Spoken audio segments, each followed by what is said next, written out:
Yo, what's up guys, welcome back to another video, and today I'm going to be reacting to what if the Arabian Empire reunited today. Now before I jump into it, I just want to say thank you for 10 subscribers, and also the reason I haven't uploaded since probably the beginning of the month. I actually don't remember when I last uploaded, but I haven't been uploading mainly because I had a little bit of a cold and it affected my voice like a bit. And I didn't want to record with you guys being able to hear my voice like that. So I just waited and now I'm fine. And now let's jump right into it with that out of the way.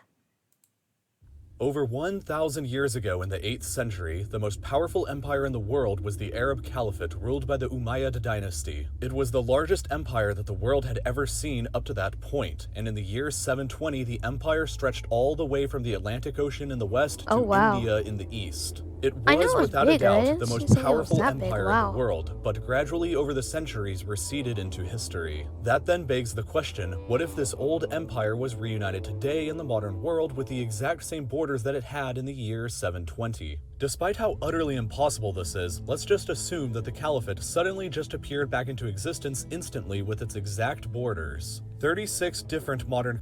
Okay, so it would affect Russia, as far north as Russia, Kazakhstan. Oh wow, as far east, that's east, right? Yeah, east as India. I thought it just stopped at Pakistan, but no, I guess it goes in on this little thing. Goes up to France a little bit, like up here. It affects Western Sahara, so that's as far west as it goes. So yeah, that's pretty big. I didn't think it was that big, but wow. Countries would lose all or some of their territory to the Caliphate, including places as far away from each other as Portugal and India. 11.1 million square kilometers of territory would belong to the empire, which would make it the second largest country in the world behind only Russia. It would be home to a population of 665,217,000 people, which would place it as the third most populous country in the world behind both... To be honest, I feel like a lot of the big countries have really small populations compared to, like, for example, Bangladesh. This little tiny India boy. And China. This little boy right here, Bangladesh, has more population than Russia. But obviously, which would place it... I didn't mean to do that again. Obviously, it's because Russia's so cold up north. Same with Canada. They only have 35 million, and they're up north, and they're also big. India has a lot of people, and China also has a lot of people, but they also have a big area. But it's not like spread out. It's all along the coast. Same with India. Well, besides Delhi and other small cities. But yeah, wow. As the third most populous country in the world behind both India and China. Compared to the recreated Roman Empire that I did in another video, the Caliphate would have a similar but slightly smaller population. Something interesting that I discovered while doing the research for this video was that despite the empire being called the Arab Caliphate, Arabs themselves would only form a plurality within the country at 46% of the... Hispanics, maybe? Arab? No. Arabs. Emirates. I don't know. Jews, and then Turkish. I don't know. Population. It's easy to see why, since the empire covers an extremely diverse amount of land, with Spaniards and Portuguese over here, Turks here, Kurds here, Persians here, and Pakistanis and Indians over here in the east. Arabic would be the official language spoken by a majority of the population, but Arabic itself is quite different from place to place. Arabic speakers in some parts of North Africa, for example, are completely incomprehensible to many Arab... Oh, yes. They would start speaking English to help that. Someone from Algeria would start speaking in Arabic, and someone from Northern Iraq, was that Northern Iraq? I don't know, would start speaking in English.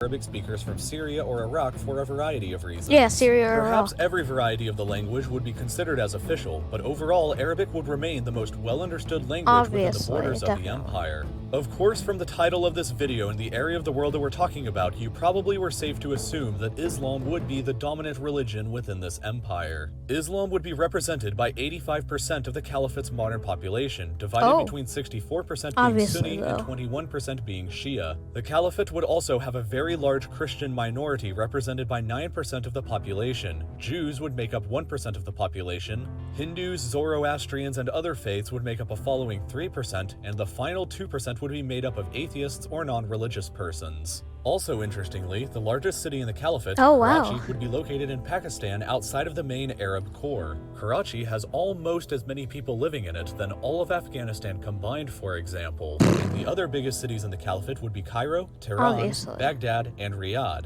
However, I would expect that Damascus would likely become the reunited empire's capital city, since that's the capital of Syria, right? Is the capital of Syria or Jordan? I don't remember. I think Syria, but I don't know. Was the capital of the Caliphate back in the year 720 at the empire's territorial height. And now we need to move on to every empire's favorite subject, money. The reunited Arab Caliphate would have a nominal GDP of 5.34 trillion US dollars, which would mean it would be the third largest economy in the world, overtaking both Germany and Japan, but remaining behind China and the United States. But that's actually a pretty high-valued economy compared to other empires that I've covered in the past, like the Soviet Union and the United African Continent, for example. A whole continent. I mean, I guess it does make sort of sense, mainly because Africa is a very poor continent, but still with, like, there's big superpowers in Africa, too. Nigeria, South Africa, Egypt, Tanzania, DRC, Ethiopia, like, there's a bunch. And it only comes up to 2.39. That's crazy. And same with the Soviet Union, too.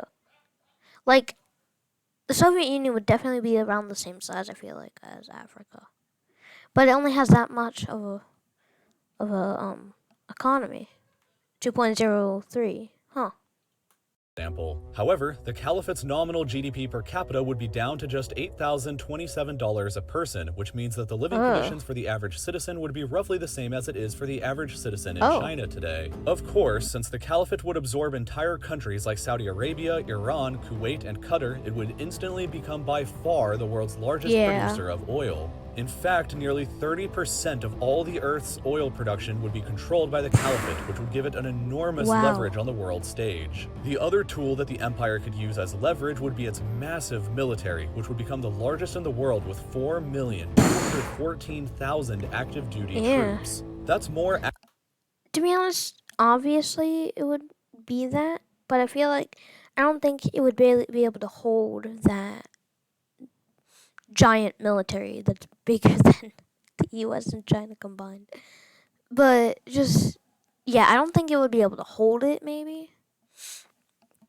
I mean, it really doesn't matter about how many, it just matters about, well, obviously it doesn't matter how many, but it also matters about if they're skilled, because the US is mainly the biggest army, but obviously China has more active, I think. That's what that means.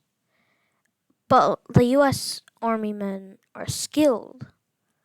China's are, well, I actually don't know if they're skilled or not, but definitely skilled, but probably not as much as the US.